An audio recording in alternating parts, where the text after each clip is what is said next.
Hey, True Believers, Chris Mack coming at you with an epic weekend figure review. Today we will be going over the McFarlane Toys DC Multiverse Hellbat suit Batman. And I just completely lucked out because none of my local comic shops have this in stock, and I was like, oh man.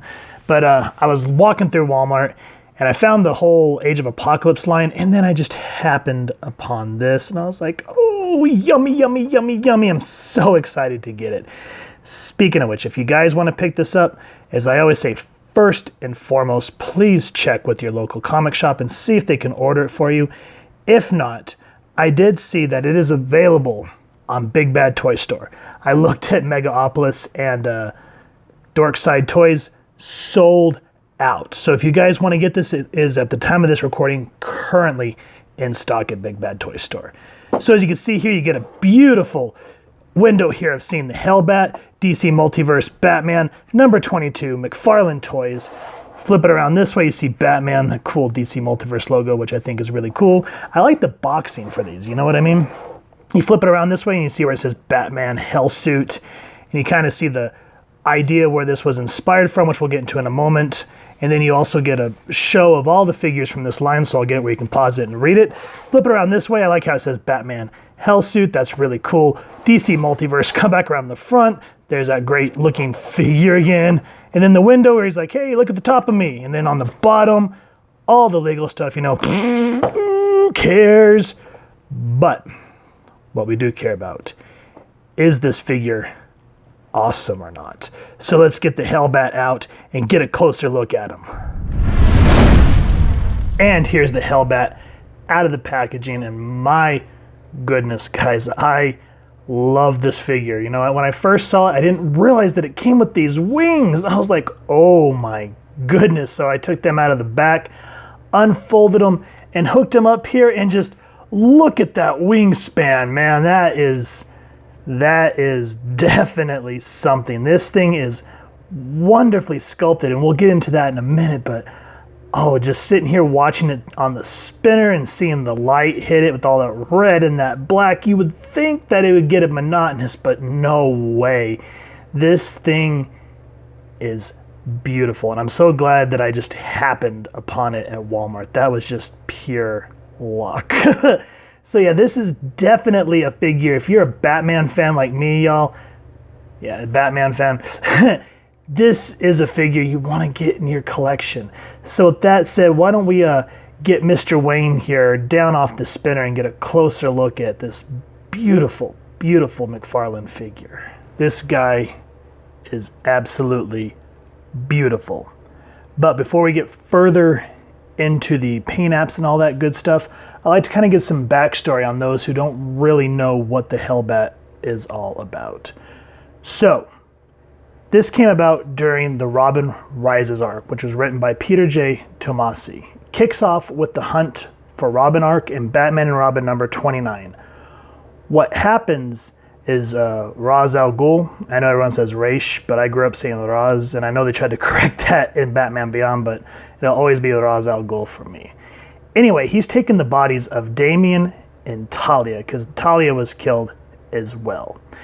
And you're asking, well, Damian's dead? Yes. So during the New 52 and Grant Morrison's Batman Incorporated, Damian was killed in issue number 8. And that was a hard time for all of us that, you know, grew to love that character. So I'm glad that Tomasi really made it a point to bring him back. So what happens is Batman treks across the world tracking out Ghul.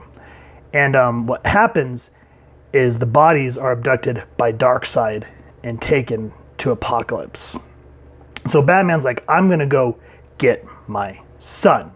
But the Justice League and everyone tries to stop him, but he takes this armor in issue 35, which is what this is inspired from, and flies off after Darkseid. Now, the story does have a happy ending. The powers of Apocalypse do revive Robin in issue number 37, but not without repercussions. So make sure to check out Robin Rises Alpha. It's an absolutely amazing story, guys. Something, like I just said, if you're a Bat fan, definitely something you want in your collection. So with that said, let's get a closer look at this figure. And I feel like they really pulled the stops out on this guy. Let's go ahead and start with the wings because they're sort of accessories. So they port into the back like so. So you can kind of see, it's hard to see in these lights, but flip this wing out. Yeah, see there's a port there and it just fits in ever so slightly. And then I like that the wings, so we'll kind of get him out here, they fold in and out so you can get some really cool shots. And so, you know, they kind of rotate, so you can kind of rotate them a little bit so they can look a little off. But the wingspan, oh my goodness, guys. Let me get a focus here. So you can set them however you want. So you can kind of see how I have this one further up. You can just take it out and report it. It looks kind of like an Allen wrench in a sense, so you can put them however you want. And of course you have to watch out for fingerprints, you know, ignore that. But yeah, good Lord, those wings are gorgeous, man. I love them. That's probably one of the best things. I didn't realize that these came with them. And I opened the box and I went, what are these? And I unfold them and I was like, oh, there's the wings, man. Oh yeah. But for the sake of the review and so I can get closer shots, let's take these wings off. I kind of just wanted to showcase those because they are cool and very well detailed in my opinion. Like where it bends, you know, it looks natural, like it's part of it. So it's great stuff. So we're gonna put those off to the side as I just said. Now for the figure himself, I love the red. Just, you know, you'd think that that would just be too much black and red, but this really works, especially in the comics. So yeah, just an overall gorgeous figure. And the attention to detail where the ab work would be, and then this big red bat on the chest just looks awesome. And then just all the gorgeous line work in throughout the whole thing, and these spikes, and then just how this thing's supposed to look nice and armored, you know, especially the knuckles, because you really got to make sure you're going to punch, you know, a new god in the face. Well, I know he's not really a new god, but, you know, he's part of that whole Jack Kirby universe. And then these claws, man, just great attention to detail. I love that. And then, you know, kind of has that gray dry brushing, or as they'd say, a gray wash. And then the red just goes all the way back. And I like all this kind of mecha detail here in the back because this is supposed to be an armored suit. Just looks good. And then you get the rocket boosters here on the boots. And I just love all this line work here. That is just something to behold. You know what I mean? And if you guys hear that, I'm sorry about the plane. It just, when you're recording, it just happens. And then these boots here, oh man, I just love the little points here. Again, with the gray wash on, it just really adds to it. And then I like how these knee pads look almost like armored bat helmets there. That is just some great work. And I just love how sharp these claws are. It just slack. Great stuff. And it just great for posability and, you know, replay value. I love this belt because it looks just like his utility belt except with all the red. I kind of feel like maybe they could have added a little bit of a black wash to it, but, you know, I can't, you know, beggars can't be choosers, and I'm not going to sit there and try to paint it myself. That's just not my strong suit. But if you guys have customized this thing, let me know. I love these shoulder pads, again, with that gray wash on it. Just looks so beautiful. And then those points, you know, sharp enough that, you know, you're not going to get hurt, but still be careful because, you know, nonetheless, you're going to get an owie if you get too overzealous while you're trying to pose. And I like that they move so you can actually get some movement on the arms, which we'll get into here in a minute. But yeah, overall, I cannot find a complaint on the paint. It just, and then even here when you lift it up, look at that. They made sure not to shirk it so that the red actually goes all the way through. Oh man, I am just in love with this thing. And then of course, you know, you can see where it looks like this thing gets bolted in, you know, chunk. And then these little white, or not the white lines, but these little grooves and whatnot where the light hits and you get some white on there. Oh man. And then these lines in the shoulder pads. And then I just love this little metal mecha part that just hooks the helmet so you can flip up and down, which I wish this did, but oh well. Still, gorgeous figure. I'm so glad that I picked it up. And believe it or not, for how huge this dude is, he is quite posable. Now, there are a few things. We'll get into that here in a second. But let's go ahead and start with the head. So this is probably my biggest one because of how big he is and because he has such a huge neck. There's really no, as you can see, no real head movability there. Now, at least you can get him to turn that way and that way, but up and down, forget about it. It's kind of frustrating in that sense.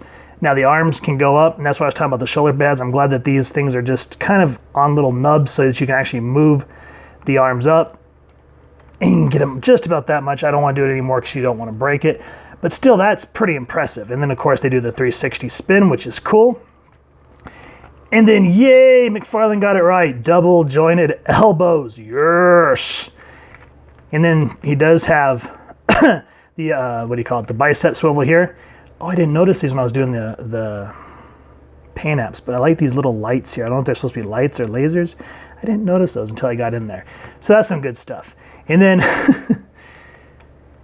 the hands do spin just about 360. And then as I was kind of showcasing a minute ago, you can get some really good work on the wrist. So that's good. I'm thankful for that.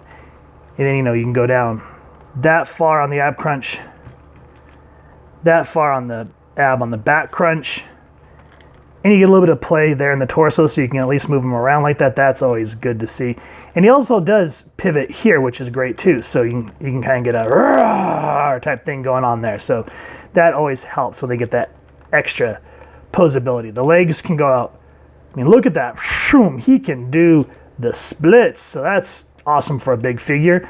Legs can go out that far forward, about that far backwards, and just about double jointed knees. Yeah, I call that double jointed. Now the other complaint that I do have is that there's no boot cut, so you can't really swivel the legs, so that kind of sucks. I mean, you can a little bit, but you don't want to get too much and loosen it up. So that's kind of a pain, but it's an armored figure. He's not a normal character in that sense. Feet can go up that much, about that far down. And then of course you get that cool, on these newer figures, the toe pivot, so that really does help when you're trying to get extra posability there. And they can go out that much, about that much. And so you have a lot of options there. So the only three things you see so far that kind of chap my butt is the wings can fall out, so you have to be careful with that. And you can't really get the head to look up and down. That kind of frustrates me, and I wish they would at least give them a boot cut so you can kind of move the foot around a little bit for posableness. But nonetheless, other than that, great work, McFarlane. I am so happy for this figure. Now look at this comparison, guys. He dominates. This is the McFarlane DC Multiverse Joker, which right now for me is the definitive Joker because I've not seen one that's this awesome. This is the DC Essentials Harley Quinn, which I love because she looks so classic. And then this is the DC Designer New 52 Greg Capullo Batman. And I love how the Hellbat just towers over all of them. So you can kind of see Joker doesn't really scale too well with this one because I believe this is a 6-inch, that's a 7-inch, which is something that I'm still kind of having to deal with. But for the Hellbat, it makes sense because this is an armored suit and he has to go to Apocalypse to get his son from the devil, essentially. So that makes sense to me. And you just see Batman hopping in that thing and saying, come hell or high water, I'm getting Damian. And oh man, he just looks so beautiful. And you can just see him, punching the Joker in the face in that armor. Oh man, you're gonna see some missing teeth. Just hopefully he doesn't get Jared Leto teeth. But yeah, nonetheless, even though this Joker is a little bit bigger, these all look absolutely beautiful together. And these two, they're both from the New 52, so that makes sense. I just wish this Batman was a little bit bigger, and maybe if we kind of straighten up his legs a little bit, yeah, that's not too bad. I just kind of have him in action pose because with these essential figures, when you pose them too much, their leg joints get weak, and you're just like, sad panda. But yeah, guys, nonetheless, you get this Hellbat. He is going to look absolutely amazing, especially if you have that dark side. I can't believe it's a Mayfex or whatever, but I cannot bring myself to to bite the bullet on the price tag on that one. But if you guys have him, this Hellbat is definitely gonna look great going up against him in some photography battle. And if y'all have any of those, I love to see them. Post them on our social media pages. It's gonna look great. This Hellbat, y'all, is absolutely beautiful. I'm so glad that I did not pass up on him. He looks great in all the different ways that you can pose him. And then you get him up on a stand here with his wings and this wingspan. Oh my goodness, is this a beautiful piece. I'm really glad that McFarlane decided to take this from the pages of Batman and Robin, because that was such a cool arc. If you guys have not read it, definitely pick it up in trade or the singles. But yeah, the only things that I will say that I do have a bit of a gripe on is the wings. You know, they fit in there pretty good, but if you start messing with them a little too much, they do pop out. It's kind of like, ugh. And I hate that you can't really tilt the neck up, as you can see Bruce's head kind of tilting downward, and that there's no real like boot cut, so you can't really twist the legs around. So those are the only 3 strikes this figure has.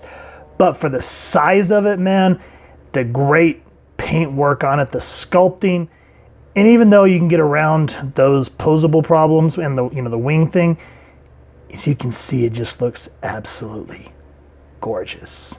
So if you guys have enjoyed this figure, please, as I said, first and foremost, check with your local comic shop.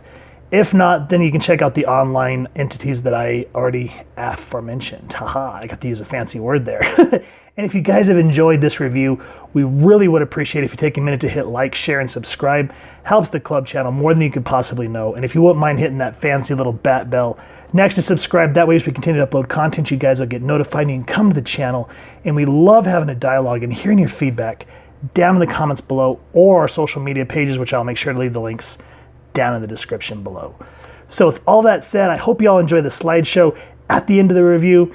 And with all that said, I hope you all continue to have an absolutely amazing day reading, and happy hunting, true believers.